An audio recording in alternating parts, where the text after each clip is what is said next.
Mood अच्छा है आपका?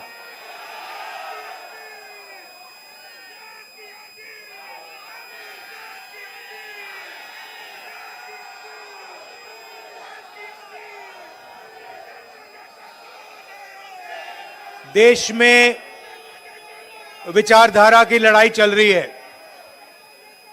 एक तरफ वो लोग खड़े हैं जो चाहे कुछ भी हो जाए, चाहे कुछ भी हो जाए, इस संविधान की रक्षा करेंगे।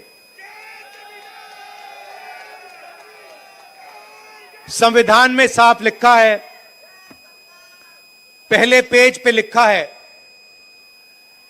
कि हिंदुस्तान हर हिंदुस्तानी का है, चाहे उसकी कोई भी जात हो, कोई भी धर्म हो, अगर वो हिंदुस्तानी है तो इस देश में उसकी रक्षा होनी चाहिए, उसको प्रोटेक्शन मिलनी चाहिए।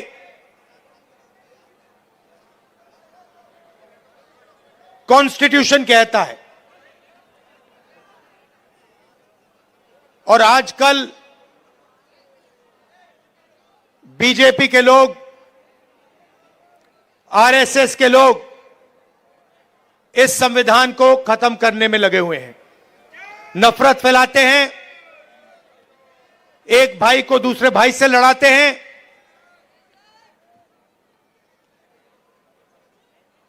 डराते हैं। कन्याकुमारी से लेकर कश्मीर तक 4000 किलोमीटर हम इस संविधान को बचाने के लिए चले थे।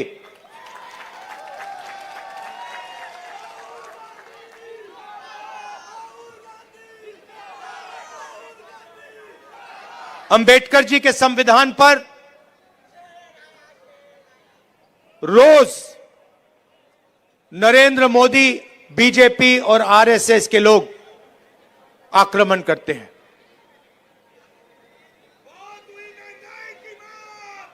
और मैं आपसे यह कहना चाहता हूं कि मेरी राजनीति और कांग्रेस पार्टी की राजनीति में बिल्कुल क्लैरिटी है। हमारे लिए इस देश के सब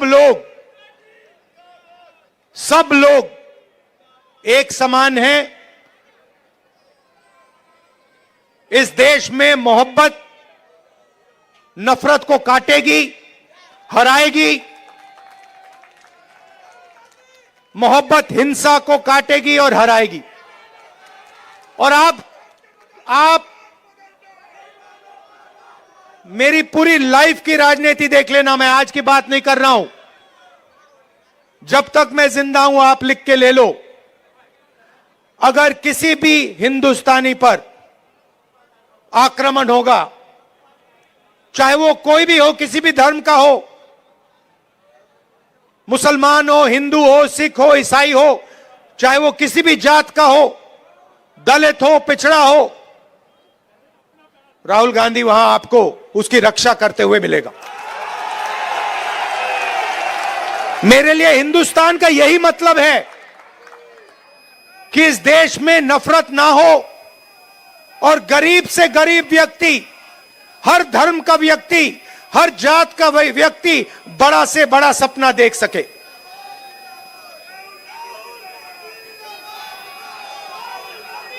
ऐसा हिंदुस्तान मैं नहीं चाहता हूं और हम नहीं चाहते हैं जहां अरबपति जो भी करना चाहे कर ले, अदानी अंबानी जैसे लोग पूरे देश को खरीद लें, सारे के सारे बिजनेस कंट्रोल कर लें, सारे एयरपोर्ट्स ले जाएं, सारे पोर्ट्स ले जाएं, सड़कें उनकी, जमीन उनकी, पावर प्लांट उनके, और गरीब जनता देखती रह जाए, भूखी मर जाए। ऐसा हिंदुस्तान हमें नहीं चाहिए और ऐसा हिंदुस्तान हम नहीं होने देंगे।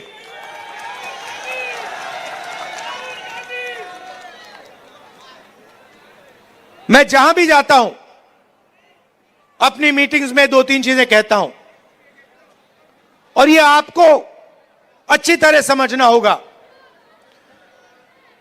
इस देश में गरीब लोगों की भागीदारी नहीं है। अभी आपने कहा, महंगाई की बात की, और आपने कहा कि महंगाई बढ़ती जा रही। मैं आपसे पूछना चाहता हूं, महंगाई बढ़ रही है, कम हो रही है? महंगाई के बारे में नरेंद्र मोदी जी ने और केजरीवाल जी ने क्या कहा था? कहा था कि महंगाई कम करेंगे। हुई महंगाई कम? बढ़ती जा रही है, और गरीब लोग गरीब होते जा रहे हैं, और अमीर लोग अमीर होते जा रहे हैं। 100 लोग हैं, 150 लोग हैं अरबपति जो हिंदुस्तान को कंट्रोल करते हैं। देश का पूरा फायदा उनको मिलता है। अदानी, अंबानी, नरेंद्र मोदी जी की मार्केटिंग करते हैं। आपने कभी नरेंद्र मोदी जी को इनके बारे में कुछ बोलते हुए सुना है? केजरीवाल जी ने अदानी जी के बारे में कुछ बोला है? कभी बोला है? एक शब्द नहीं बोलते हैं, एक शब्द नहीं बोलते हैं। और मैं साफ बोलता हूं कि हम अरबपतियों का देश नहीं चाहते हैं। मैं जाति जनगणना की बात करता हूं, और मैंने उदाहरण दिया, इस देश में कम से कम 50% पिछड़े वर्ग के लोग हैं। 50% पिछड़े वर्ग के लोग हैं। 15% दलित हैं, 8% आदिवासी हैं, 15% माइनॉरिटी हैं। आप सरकार की कोई भी संस्था देखो, बड़े से बड़े बिजनेस देखो, जुडिशरी देखो, आपको पिछड़े वर्ग के लोग, दलित, आदिवासी, माइनॉरिटी के लोग नहीं मिलेंगे।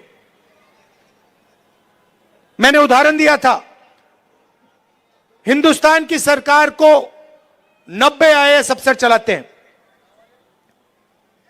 पूरा का पूरा बजट ये बांटते हैं। सड़कों में कितना पैसा जाएगा, एग्रीकल्चर में कितना पैसा जाएगा, डिफेंस में कितना जाएगा, बिजली में कितना पैसा जाएगा, निर्णय ये लेते हैं। 90 लोग हैं। 90 में से 50% आबादी पिछड़े वर्ग की है देश में। 90 में से 3 पिछड़े वर्ग के हैं। आबादी आपकी 50%, आबादी आपकी 50%, भागीदारी आपकी 90 में से 3। और बजट की बात आती है तो जो ओबीसी वर्ग के अफसर हैं वो 100 रुपए में से 5 रुपए का निर्णय लेते हैं। दलितों की आबादी 15% है। 90 में से 3 अफसर उनके 100 रुपए में से 1 रुपया का निर्णय वो लेते हैं। मतलब अगर आपने पिछड़ा वर्ग, दलित वर्ग मिला दिया, जिनकी आबादी 65% है, उनकी भागीदारी 6% है। 100 रुपए में से 6 रुपए का निर्णय ये लोग लेते हैं। बड़ी बड़ी कंपनियां हैं, अदानी, अंबानी, टाटा, बिरला, 500 सबसे बड़ी कंपनियों की लिस्ट निकालो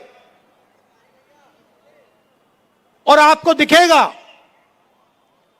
कि मालिकों में आपको एक आदिवासी, एक दलित, एक पिछड़ा, एक माइनॉरिटी का व्यक्ति नहीं मिल सकता। मैनेजमेंट टीम के नाम निकालो,